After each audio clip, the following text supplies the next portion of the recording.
Hi everyone, hope you are doing well from wherever you are watching this channel, depending on your time zone. Now, today is the final day that the Chebukati 3 will be officially leaving office. Wafula Chebukati as the chairperson of the IBC, Abdi Gulie as a commissioner, and Boyamul will be now exiting from IBC office after serving their 6 years term. This is a commission that will go in our history as the only commission which survived to serve the full term in office. And of course, 2 days ago, IBC held their final post-election evaluation meeting where they were reflecting on the report of 2022 general election. So Wafula Chebukati and the 2 other commissioners used that opportunity to bid farewell to the IBC staff, and this is what was shared on the IBC page. The commission held final post-election meeting with the all IBC field staff in readiness for the launch of post-election evaluation report for the 9th August 2022 general election. The report will be launched on Monday, 16th January 2023, which was happening yesterday. During the meeting, the commission reflected on the achievement and the challenges in the last election cycle. Participants also proposed areas of improvement as the commission continues striving to move Kenya towards a strong democracy. The IBC chairman, Wafula Chebukati, and the commissioners, Boya Mulu and Professor Abdigulie, took the opportunity to bid farewell to IBC staff. The chair and the 2 commissioners will leave office on Tuesday, that is today, 17th January 2023, after successful completing their 6-year term at the helm of the commission.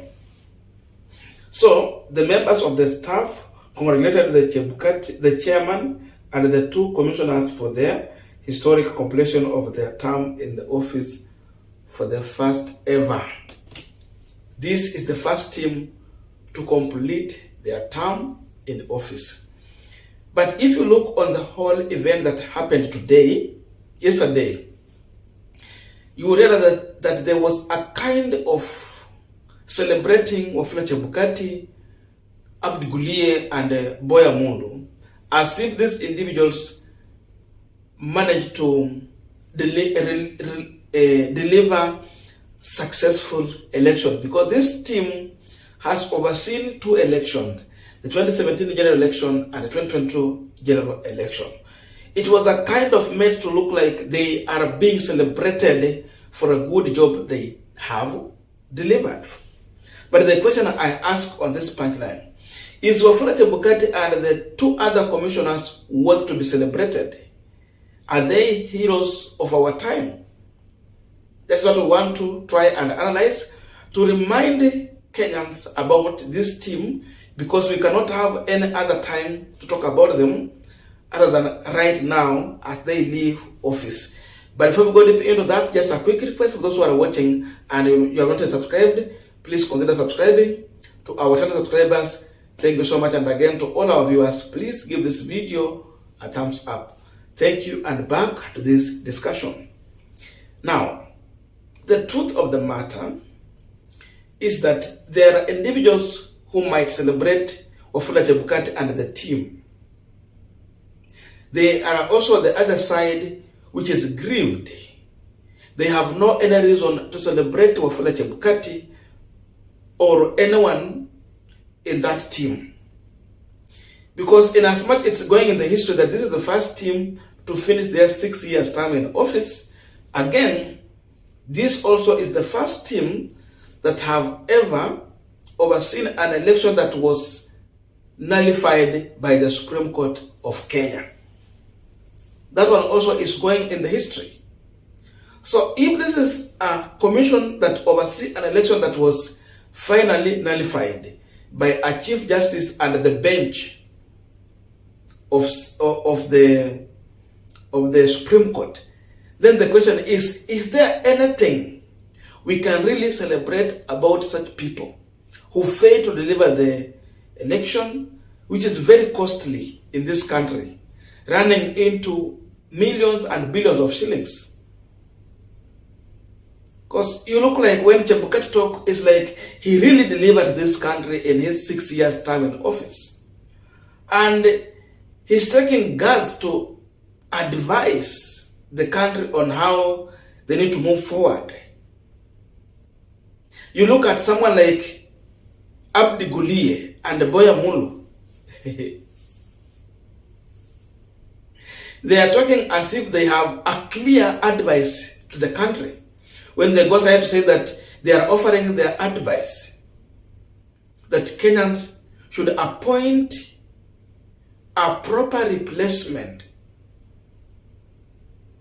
of their positions in the office to serve in the manner in which they served.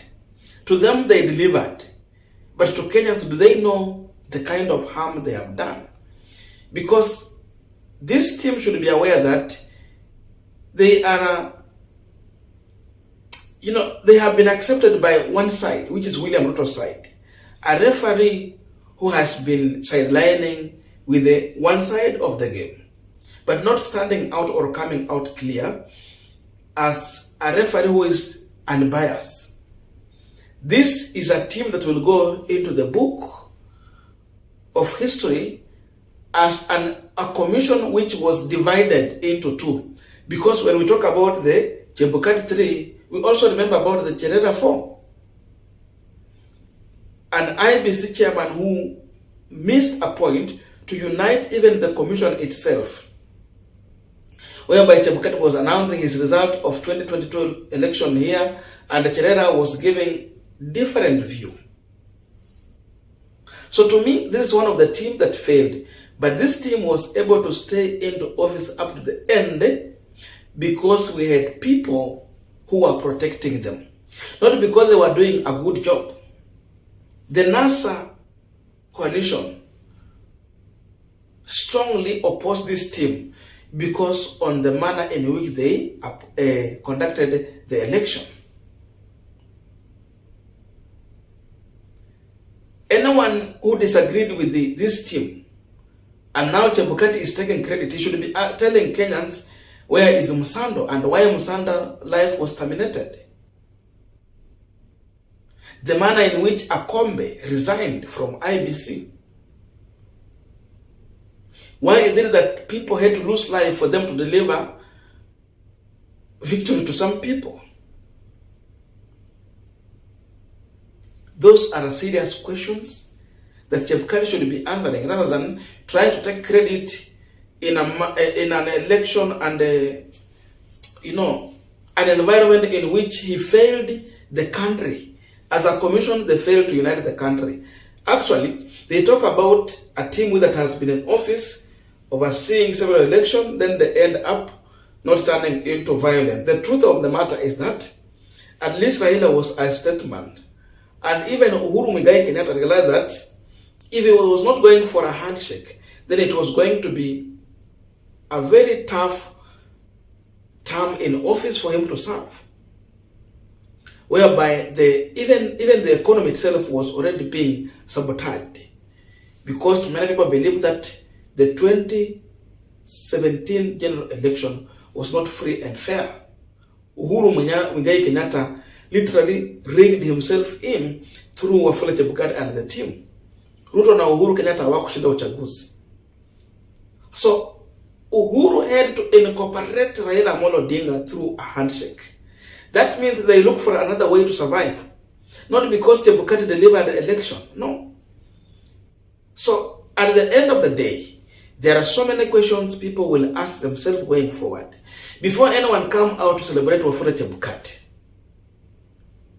he should know that he's going into our books as a man who oversaw an election that was nullified. A man who oversaw an election which ended up being divided into two, whereby we have half of the commission giving different results and another half giving a different result. So literally, he failed to manage to lead a united IBC to deliver free, fair, and acceptable results. And now they are turning the whole situation into now demonizing the 4 other IBC commissioners. Now they are calling for public inquiry into that matter of these 4 other commissioners. The other issue we should be asking going forward is another public inquiry into what Chebukati committed with the other commissioners in the 2017 general election and even this 2022. In as much this public inquiry will be there, we should look into Chebukati matters of the 2017 general election. Public resources was misused to call for another election because someone just colluded with other people to tilt the result in favor of a specific candidate, not a candidate of the people through the ballot. So this matter should be checked into that manner. For me, I have nothing totally to celebrate about Wafula Chebukati, neither Abdi Gulia or Boya Mulu. All these people are a disgrace to our democracy. As simple as that.